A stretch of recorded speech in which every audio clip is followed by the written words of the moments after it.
آپ دیکھیے کہ ماہ رمضان شریف آنے والا ہے اور بہت سارے صاحب استطاعت لوگ جو ہیں ان کی یہ کوشش ہوتی ہے کہ ہم زکوٰۃ صدقہ وہ رمضان شریف میں زیادہ کریں، کیونکہ نیکیاں زیادہ ہیں۔ نبی کریم علیہ السلام نے، جیسے میں نے آغاز میں بتایا کہ رسول اللہ علیہ السلام صحابہ کے دلوں میں رغبت پیدا کرتے تھے ماہ رمضان کی، کہ یہ وہ مہینہ آ رہا ہے کہ جس میں ایک نیکی 70 نیکیوں کے برابر ہو جائے گی، بلکہ ایک نیکی کا اجر 10 سے بڑھا کر 70، 70 سے بڑھا کر 700 گنا تک کر دیا جاتا ہے۔ یہ وہ ماہ مقدس آ رہا ہے، اور اس ماہ مقدس میں جو کوئی نفل ادا کرتا ہے، نفل کا ثواب فرض ادا کرنے کے برابر اللہ تعالیٰ فرماتا ہے۔ یعنی امت کو ایک ترغیب دی رسول کریم علیہ السلام نے۔ تو بہت سارے صاحب استطاعت لوگ جو ہیں، ویسے تو زکوٰۃ کا مہینہ ہے رجب کا مہینہ ہے زکوٰۃ کا، جو کچھ لوگوں کو یہ غلط فہمی ہو جاتی ہے، وہ مال ان کا بینک اکاؤنٹ میں پڑا ہے تو وہ یہ سمجھتے ہیں کہ شاید رمضان شریف سے رمضان شریف تک یہ مہینہ، یہ سال پورا ہوگا۔ رجب سے رجب تک ہے۔ رجب میں آپ نے مال رکھا تھا، اگلا رجب آ گیا اور وہ مال وہیں پہ پڑا ہے، آپ نے اس کو کسی کام میں نہیں لے کر آئے اس پیسے کو، تو اس پیسے پر زکوٰۃ واجب ہوگی۔ قمری مہینوں کا اعتبار کیا جاتا ہے، یہ یاد رکھنے والی بات ہے۔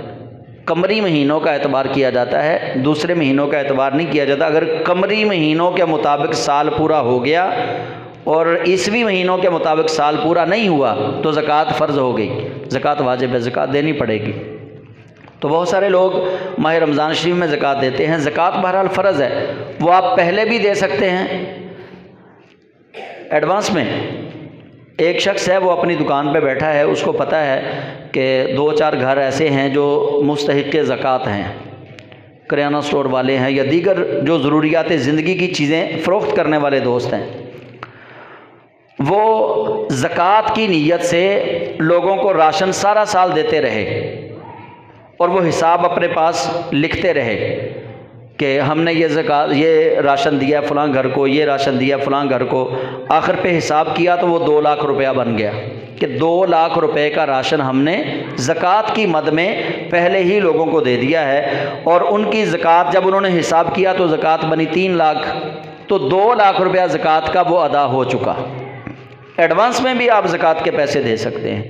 اور دوسرا، کوشش یہ کرنی چاہیے کہ جیسے ہی ماہ رمضان شریف کا آغاز ہو صدقہ فطر بھی دے دینا چاہیے، زکوٰۃ بھی ادا کر دینی چاہیے، تاکہ کچھ لوگ جو مستحق زکوٰۃ ہیں وہ روزے رکھنے میں اگر ان کو کوئی دشواری ہے، راشن لینا ہے تو وہ جلدی لے لیں۔ اگر کچھ غریب ہیں، انہوں نے اپنے بچوں کے لیے کپڑے بنانے ہیں تو وہ کپڑے جلدی بنا لیں، یا اپنی انہوں نے کوئی رمضان شریف میں ضرورت پوری کرنی ہے تو کوشش کریں کہ پہلے عشرہ میں ہی زکوٰۃ وغیرہ ادا کر دیں۔ صدقہ فطر بھی پہلے عشرہ میں دے دیں تاکہ لوگ اپنی ضرورتیں وقت پر جو ہے ان کو پورا کر سکیں۔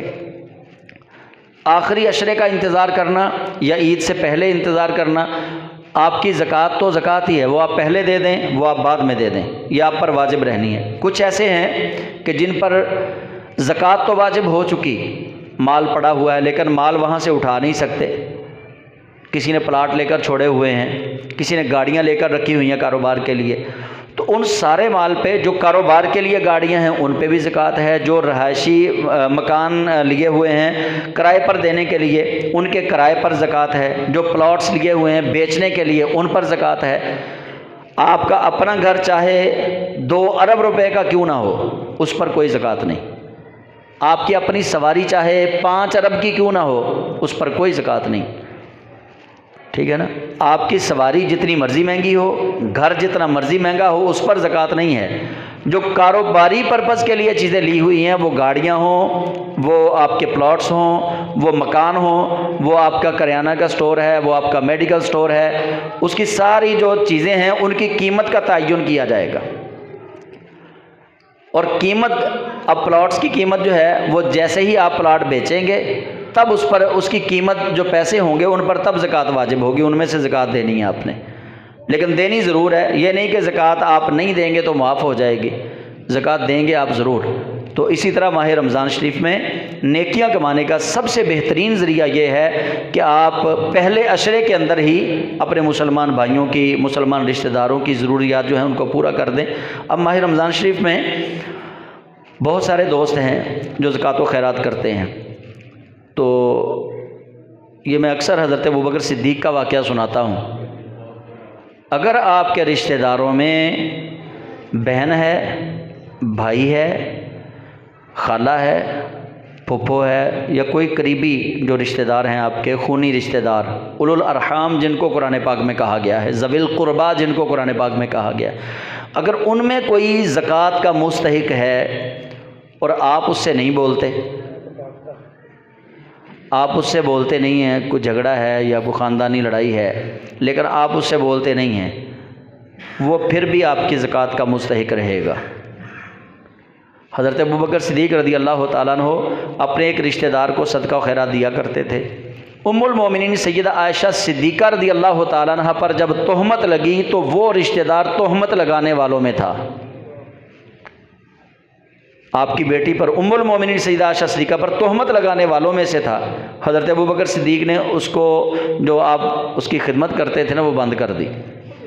جب آپ نے اس کی خدمت بند کی، اللہ نے قرآن پاک کی آیت نازل فرمائی اور محبوب کریم علیہ السلام سے کہا کہ ابوبکر سے کہیے کہ اس کو دے، جو لوگوں کو معاف کرتا ہے اللہ اس کو معاف کرتا ہے۔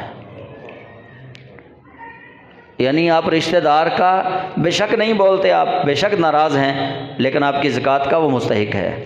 اور پھر حدیث رسول بھی سن لیجئے، قرآن کا فیصلہ بھی یہی ہے کہ آپ کا قریبی رشتہ دار، آپ مرید والا میں رہتے ہیں، آپ کا قریبی رشتہ دار صادق آباد رہتا ہے اور آپ کے محلے کے اندر بھی مستحق لوگ موجود ہیں، تو آپ کس کو دیں گے؟ آپ پہلے اس رشتہ دار کو دیں گے جو صادق آباد بیٹھا ہوا ہے۔ محلے کے مستحق زکوٰۃ لوگوں کی وجہ سے رشتہ دار کا حق جو ہے وہ غصب نہیں ہوگا۔ اور حدیث پاک ہے، الحق للقریب ثم للبعید، پہلے حق تمہارے قریبیوں کا ہے، پھر بعد والوں کا ہے، دور والوں کا ہے۔ تو اس لیے اس چیز کو آپ جتنے احباب ہیں وہ نوٹ کریں کہ اپنے رشتہ داروں سے محبت جو ہے وہ واجب ہے۔ سب سے پہلے اپنے رشتہ داروں کے ساتھ، وہ رشتہ دار آپ کی والدہ کی طرف سے ہیں، وہ رشتہ دار آپ کے والد کی طرف سے ہیں، جس بھی رشتے کی طرف سے وہ رشتہ دار ہیں، ان کے ساتھ آپ پر واجب ہے کہ آپ نیکی کریں۔ پھر ان رشتہ داروں کے بعد آپ کے ہمسائے، پھر ہمسایوں کے بعد آپ کی گلی والے، آپ کے محلے دار، پھر آپ کے گاؤں والے۔ اگر آپ کو پڑوسیوں میں کوئی نہیں ملا، رشتہ داروں میں کوئی نہیں ملا، پھر پڑوسیوں میں کوئی نہیں ملا، پھر گلی والوں میں سے کوئی نہیں ملا، پھر محلے میں سے کوئی نہیں ملا، اب آپ کو اجازت ہے کہ آپ جہاں مرضی اپنی زکوٰۃ یا صدقہ جو ہے وہ دے سکتے ہیں۔ لیکن سب سے پہلے کوشش کیجئے کہ اپنے ہمسائے کے بارے میں، رشتہ داروں کے بارے میں خاص خیال رکھیں۔ آپ کا ہمسایہ وہ سنی ہے، دیوبندی ہے، وہ شیعہ ہے، وہ وہابی ہے، وہ کوئی ہے، یہ اللہ نے اس سے پوچھنا ہے کہ تیرا عقیدہ کیا تھا، اس کا جواب اس نے دینا ہے۔ آپ نے جواب یہ دینا ہے کہ آپ نے اپنے ہمسائے کے ساتھ کیسا سلوک کیا ہے۔ آپ کا ہمسایہ اگر وہ بد عقیدہ ہے، اس کا کسی اور مسلک سے تعلق ہے، تو اس کا یہ مطلب نہیں کہ اس کا حق غصب ہو گیا، وہ آپ کا ہمسایہ ہے۔ اللہ تعالیٰ آپ سے آپ کے ہمسائے کے حقوق کے بارے میں پوچھے گا۔ وہ سنی ہے، شیعہ ہے، دیوبندی ہے، وہابی ہے، وہ کون ہے؟ وہ اللہ کو جواب دے خود ہے اپنا۔ آپ اس کے جواب دے خود ہیں کہ آپ کا ہمسایہ، اگر ایک بندہ ہے اس نے بڑی عبادت کرتا ہے لیکن اس کا ہمسایہ یا اس کے بچے وہ بھوکے پیٹ سو گئے، اس بندے کی عبادت کسی کام کی نہیں ہے۔ تو اس لیے اپنے ہمسایوں کا خاص خیال رکھیں، رشتہ داروں کا خاص خیال رکھیں، محلے داروں کا خاص خیال رکھیں۔ اور ہمارے لیے تو حضور علیہ السلام نے اتنی برکت اپنی امت کو عطا فرمائی ہے کہ ہمیں تو راستے سے اگر کوئی چیز تکلیف دہ چیز ہٹا دے تو نبی پاک علیہ السلام فرماتے ہیں یہ بھی صدقہ ہے۔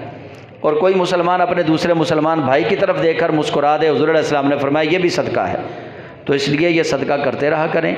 اللہ تعالیٰ ہم سب کو خوش رکھے، ہمیں وہ کام کرنے کی توفیق عطا فرمائے جس میں اللہ اور اللہ کے پیارے رسول صلی اللہ علیہ وسلم خوش ہیں۔ آمین واخر دعوانا ان الحمد للہ رب العالمین۔ نہیں، زکوٰۃ آپ کسی کو عیدی کے طور پہ دے سکتے ہیں، تحفے کے طور پہ دے سکتے ہیں، اس کو کوئی چیز لے کر دے سکتے ہیں، بتانا ضروری نہیں ہے زکوٰۃ میں کہ آپ یہ بتائیں کہ یہ زکوٰۃ کے پیسے ہیں۔